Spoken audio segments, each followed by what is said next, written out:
dipresentasikan oleh di tempat yang khusus dan dipresentasikan dikuratori oleh sekian banyak empu. Waktu itu ada Romo Gong, ada siapa, ada Romo Kawinbro, lalu Romo Tambo dan lain-lain sebagainya. Oh ya, bapak saya juga ya. Lupa ya, bapak. Ya bapak saya waktu itu memang kebetulan, tapi nggak ada KKN ya. KKN tahu ya, kolusi nepotisme itu loh. Nah itu enggak, jadi memang kebetulan saya mencoba untuk itu. Nah dari situ saya mendapat serangan karena saya dianggap merusak tari Jogja dan itu tidak tepat untuk dikirim ke Jakarta. Nah, ini menyesakkan hati saya waktu itu, dan ternyata berkat hanya satu orang yang waktu itu memberikan apresiasi, yaitu Romo almarhum Bapak Sudiarjo yang mengerti akan konsep tentang bagaimana membuat bentuk baru. Jadi bentuk yang dari yang asli itu diam saja dan hanya tekniknya itu biasa-biasa aja, hanya seperti orang duduk lalu kipas-kipas gitu ya. Nah setelah itu saya koreografikan dengan beberapa filosofi teknik, yaitu putaran, banyak putaran, karena ini kan berhubungan dengan sesuatu kehidupan juga, tolak bala. Jadi semuanya bersumber pada kekuatan kebersihan. Jadi seperti itu. Nah tentunya ini menjadi lebih agak sedikit berbeda, tetapi ini ada alternatif tentang bagaimana tari komedi itu juga memakai riset. tidak semena-mena kita membuat tarian yang ya sudah ini aja. Saya juga yakin beberapa teman yang dari penata tari muda, yang Mas Anter, ada Mas Hendy, ada Mas Agung, dan mungkin Bu Daruni juga begitu. Dia akan memakai riset juga bagaimana untuk mempresentasikan sesuatu yang tadinya tidak apa-apa menjadi apa-apa, dan kemudian sesuatu yang diberi teknik yang agak sedikit berbeda dan unik. Dan ini ketubuhan yang tentunya tidak main-main begitu, karena kita semuanya ini belajar teknik itu mulai dari nol sampai punya beberapa vocabulary teknik-teknik tari, akhirnya bisa menciptakan sesuatu yang tentunya istilahnya diplesetke ya, orang Jawa dilekohkan, dilekohkan, dialaikan. Tapi ini menjadi sesuatu yang menarik dan menjadi kekuatan untuk bagaimana menciptakan tari komedi. Jadi seperti itu. Oke, dan waktu itu langsung setelah dipresentasikan saya nangis begitu, lalu saya mendapat nyeman gitu ya dari Romo Gong untuk sekarang kamu lanjut ke Jakarta, dan akhirnya dibawa ke Jakarta dan akhirnya memenuhi kriteria dari menjadi 10 besar, dan tadinya akan dipakai untuk dibeli ya istilahnya, dibeli untuk karya di Istana Merdeka, tetapi waktu itu punya grup namanya Pelangi Nusantara. Lalu saya agak sedikit khawatir. Kenapa? Khawatirnya adalah ketika orang penari-penari cantik ini, waktu itu penari-penari cantik itu harus cantik. Penari cantik ini kalau memakai busana atau make up yang gak karu-karuan, apakah mau? Dan juga menarikan dengan teknik-teknik yang agak sedikit berbeda, apakah mereka mau? Karena ini agak sedikit berbeda. Dan ini orang kadang-kadang malu ya, makanya saya menekankan untuk saudara, tidak usah, ini bukan ranahnya penari-penari cantik. Waktu itu penari cantik. Putih, mohon izin ya. Bisa diperagakan gerak-gerak yang dianggap unusual tadi, mungkin diekstrim dari, coba ya. Biar Putih berdiri dan tarikan di sini ya. Salah satu contoh dari motif apa aja, biar lambat-lambat.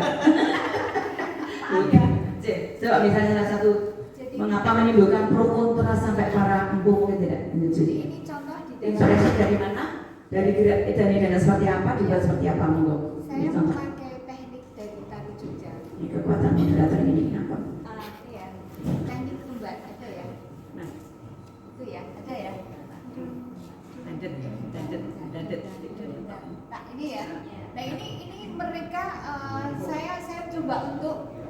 istilahnya menyangarkan ya, menyangarkan karena ini juga tipikalnya adalah rotasi ya, jadi 1, 2, 3, 4. Nah ini menyangarkan dan apa ya, dianggap tidak sesuai dengan apa yang ada di keraton. Jadi ini biasanya dari kuliah mbak dia diekstrimkan biasanya tak ada terus langsung Parma. Ada beberapa teknik juga. Kalau di teknik-teknik yang lain itu ada apa istilahnya, ini enggak ada. Nah ini keren ini ya. Ini kalau di laut ini yang kalau ini enggak langsung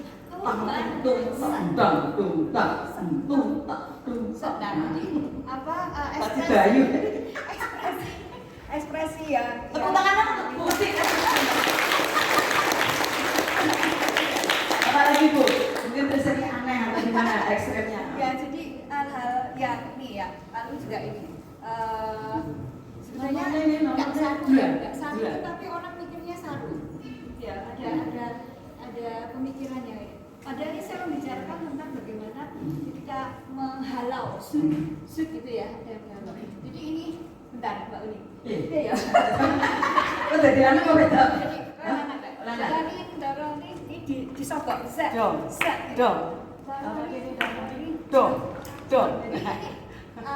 suatu hal yang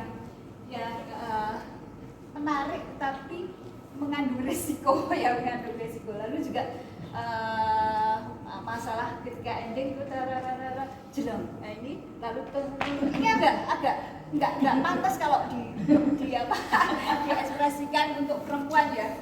Jadi ini laki-laki dan perempuan. Jadi ini tarian duet laki-laki dan perempuan. Jadi seperti kan bisa berlipat penarinya sebenarnya sih. Bisa berlipat. Boleh 4, 2, 4, boleh 16, boleh asal semuanya. Jadi seperti itu. Kira-kira itu gambarannya. Jadi kalau misalnya mau melihat itu ada di YouTube, bisa klik dan Boyo itu sudah banyak. Nah, turun putih, ya. Di sinilah kekuatan berdatang dahulu ya. Banyak hal-hal yang tentunya saya kebetulan beberapa kali juga membuat, ada beberapa yang inspirasinya agak sedikit tidak harus dari keraton. Ada yang dari koran, judulnya Panji Koming, penarinya dari sana ya. Mas Koming itu. Jadi saya mengambil itu, Panji Koming itu adalah sebuah karikatur yang ada di koran Kompas ya, dari koran Kompas yang penulisnya adalah penggambar, ilustratornya adalah Dwi Kun namanya, Dwi Kun kalau jelasnya Dwi Kun. Nah dia menggambarkan bagaimana kehidupan para orang-orang yang dari kelas yang apa namanya kelas sosial yang ya tidak menengah ke bawah, sudah menengah ke bawah, tapi dia punya daya kritik yang apa langsung menembus jantung para siapa orang-orang di atasnya, jadi para penggawa. Jadi seperti itu cerita-cerita yang muncul, dan kebetulan dia mencintai Dewi Roro Ciblon. Nah, Dewi Roro Ciblon ini dia bisa mencintai dia karena punya daya tarik sendiri, karena dia orang jujur. Nah, kebetulan Dewi Roro Ciblon ini cantik cerita. Nah, sedang Panji Koming ini kurus, jujur, masuk wanane gitu. Nah, teknik-tekniknya adalah seperti itu. Kadang-kadang teknik-teknik yang lurus runcing itu ada disampaikan. Lalu juga kemunculan tokoh siapa namanya Dewi Woro Gembiliwati. Saya selalu eksplor tubuh-tubuh yang orang selalu dibully, yaitu gemuk. Orang gemuk itu menyedihkan katanya. Dia tidak bisa menyembunyikan hal-hal yang terlihat nampak secara visual. Nah, justru saya akan memvisualisasikan sesuatu yang dianggap disembunyikan, dieksplor lebih menarik. Jadi saya lebih sering memakai teman-teman dengan tubuh yang gendut-gendut yang subur, yang montok berisi itu, untuk mungkin ekspektasi saya pengen seperti itu ya, jadi mungkin tidak tersalur, jadi pengennya seperti itu. Oke, cukup ya. Saya kira cukup itu dulu, nanti kalau ada pertanyaan. Matur nuwun.